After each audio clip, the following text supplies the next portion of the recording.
Halo mga kakusina! Dito na naman si Ay Kusina upang maghandog sa inyo ng isang pasta recipe. Gagawin ko po ngayon ay gagawa po ako ng chicken Alfredo. Ang mga sangkap po natin ay chicken, yung broast ng manok.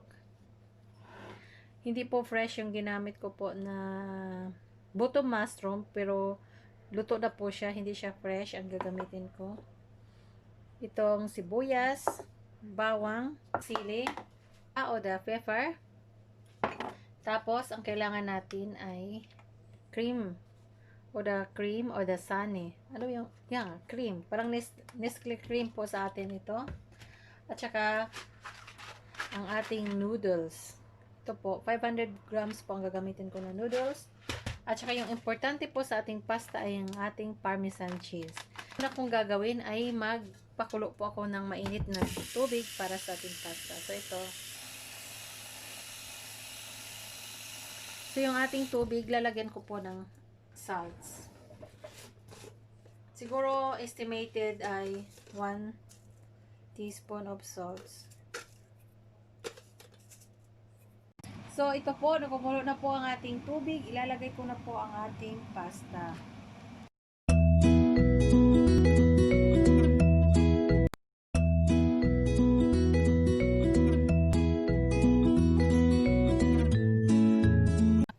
So ngayon, maglagay na po ako ng olive oil.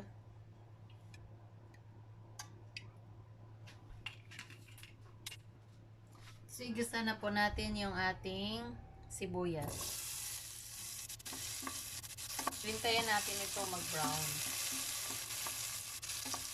So before mag-brown, pwede naman natin ilagay na bawang para magsabay siyang mag-brown. Medyo nag-brown ang ating sibuyas at bawang.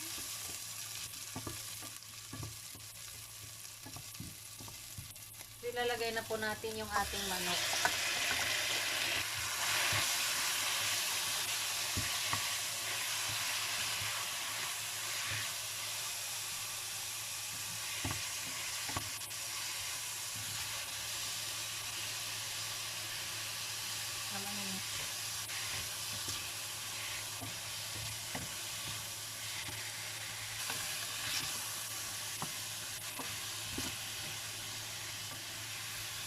Ang paprika.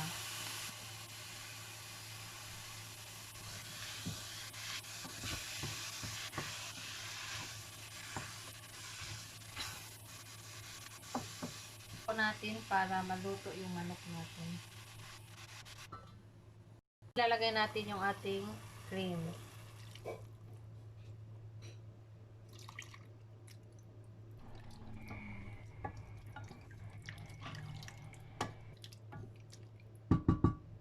Lagyan ko po siya ng a little salt. Kunti lang po na salt.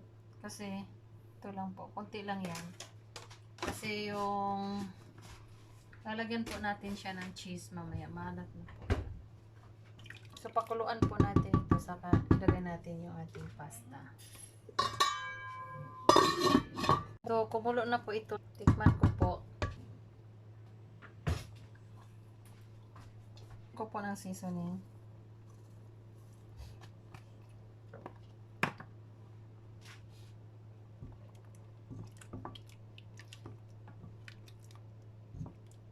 Ilalagay ko na po yung ating mushroom. Pakuluan yung mushroom kasi luto naman yan. So ilalagay ko na po yung ating pasta.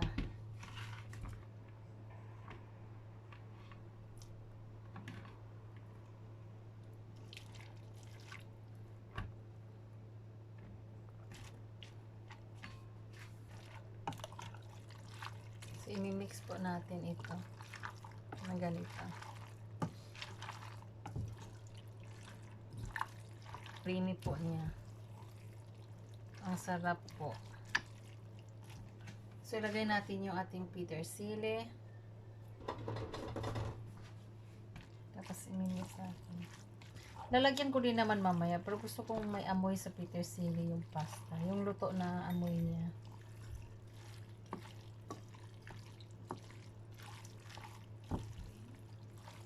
Iba-iba po tayo magluto. Siguro iba din paano nyo lutuin nyo yung Alfredo pasta nyo. Iba din yung sa akin.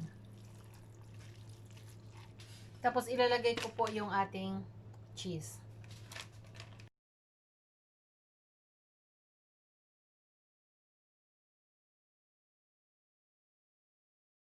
Maglagay ngayon. Kasi maglalagay din ako mamaya na naman. Mahilig po ako sa cheese. So, ganyan. Lalagyan ko na ng cheese. At least, may ibang choice kayo, di ba? Hindi lang puro spaghetti. May ganito din kayo.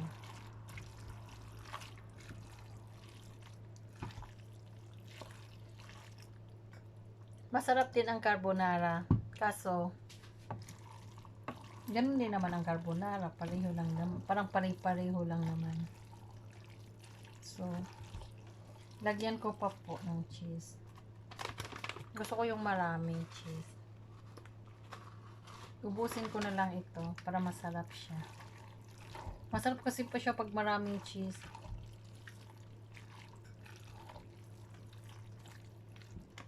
So, lagyan ko pa siya. Gusto ko lahat ilagay na. Kasi nga, yung iba nga, di doon iminimix yung pasta sa cheese eh. May nakita talaga ako na yung cheese nila, doon talaga nila minimix. Ay, ang sarap. Talagang yung binubutasan nila yung cheese, tapos yung mainit na noodle, doon nila nilalagay sa malalaking cheese. Binutasan yung cheese, tapos yung noodle, doon nilalagay. Tapos, yun, ang sarap nun. Kasi yung kasing creamy na po niya. So, andito na po ang ating chicken Alfredo pasta. Luto na po siya. At mabango po yung parmesan cheese na nahalo po dito. At saka, ang sarap po niya kasi malasa siya na cheese. So, tapos na po tayong magluto. Salamat po sa iyong panunood at salamat po sa laging nanonood sa akin. Maraming salamat po sa inyo na lagi po kayong nakasubaybay at nanonood po sa aking mga video. Maraming salamat sa inyo. At please don't forget to like, to share, to comment, and to subscribe to my channel. Maraming salamat po sa inyo ulit. Lagi lang po tayong positive po sa ating buhay kahit po anong naririnig natin at nangyayari sa ating paligid. Lagi po tayong mag-isip na makakayanan po natin ito sa tulong ng ating Diyos. So, maraming salamat po sa inyo. Susunod ulit, magkikita po tayo. Bye!